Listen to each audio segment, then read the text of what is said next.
விழாக்கால விற்பனை தள்ளுபடி சலுகைகள் நுகர்வோர் மத்தியில் பெரும் எதிர்பார்ப்பை ஏற்படுத்தியுள்ளன. குறிப்பாக அமேசானின் கிரேட் இந்தியன் ஃபெஸ்டிவல் மற்றும் பிளிப்கார்ட்டின் பிக் பில்லியன் டேஸ் விற்பனை செப்டம்பர் 23 முதல் தொடங்க உள்ளது. புதிய ஜிஎஸ்டி விகிதங்கள் அமலுக்கு வரும் நிலையில் பல பொருட்கள் மலிவு விலையில் கிடைக்கும் என எதிர்பார்க்கப்படுகிறது. இந்த விற்பனையில் நோ காஸ்ட் இஎம்ஐ எனப்படும் வட்டியில்லா மாத தவணை திட்டம் முக்கிய பங்கு வகிக்கும். ஆனால் இந்த திட்டம் உண்மையிலேயே வட்டி இல்லாமல் இருக்கிறதா அல்லது இதற்கு பின்னால் ஏதேனும் மறைமுக செலவுகள் இருக்கிறதா? வாருங்கள் இந்த வீடியோவில் பார்க்கலாம். வீடியோக்குள்ள போகிறதுக்கு முன்னாடி சேனலை நீங்கள் இது வரைக்கும் சப்ஸ்கிரைப் பண்ணாமல் பார்த்தீங்கன்னா மறக்காமல் சப்ஸ்கிரைப் பட்டனை ப்ரெஸ் பண்ணிட்டு பக்கத்தில் இருக்கிற பெல் பட்டனையும் தட்டி விட்டுருங்க. நோ காஸ்ட் இஎம்ஐ என்று கூறப்படும் பொழுது சில முக்கிய விஷயங்களை நாம் கவனிக்க வேண்டும். உதாரணமாக ஒரு பொருளின் விலை 94,400 என்று வைத்துக் கொள்வோம். நீங்கள் மொத்தமாக பணம் செலுத்தும் போது 10,000 தள்ளுபடியில் கிடைக்கிறது.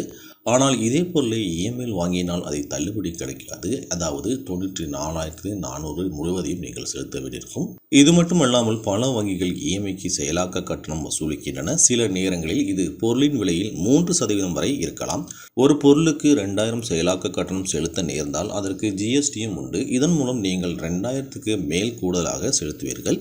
நிறுவனங்கள் இந்த மறைமுக கட்டணங்களை மிகச்சிறிய எழுத்துக்களில் விதிமுறைகள் மற்றும் நிபந்தனைகளுக்குள் மறைத்து விடுகின்றன. ரிசர்வ் வங்கி பலமுறை இதுபோன்ற ஏமாற்று நடைமுறைகளுக்கு எதிராக எச்சரித்துள்ளது. ஆனால் பல நிறுவனங்கள் இன்னும் இத்தகைய கட்டணங்களை விதிக்கத்தான் செய்கின்றன. மேலும் இஎம்ஐயில் வாங்குவதால் உங்கள் கிரெடிட் ஸ்கோர் பாதிக்கும் வாய்ப்பு உள்ளது. மாத தவணைகளை தவறவிட்டால் தாமத கட்டணங்கள் மற்றும் அபராத வட்டி விதிக்கப்படும். இது உங்கள் கடன் சுமையை அதிகரித்து கிரெடிட் ஸ்கோரை குறைக்கும். எனவே விழாக்கால விற்பனையில் கிடைக்கும் கவர்ச்சியான சலுகைகளுக்கு மயங்காமல் புத்திசாலித்தனமாக நிதி முடிவுகளை எடுப்பதே நல்லது. ஒரு பொருளை மொத்தமாக பணம் கொடுத்து வாங்க முடியாவிட்டால் இஎம்ஐ ஒரு நல்ல தேர்வாக இருக்கலாம். ஆனால் அனைத்து மறைமுக செலவுகளையும் கணக்கில் எடுத்துக்கொண்டு உங்களின் நிதி நிலைக்கு உகந்ததா என்பதை உறுதிப்படுத்திக் கொள்ளுங்கள். தேவையில்லாத பொருட்களை வாங்கி உங்கள் சேமிப்பை அழித்து விடாதீர்கள்.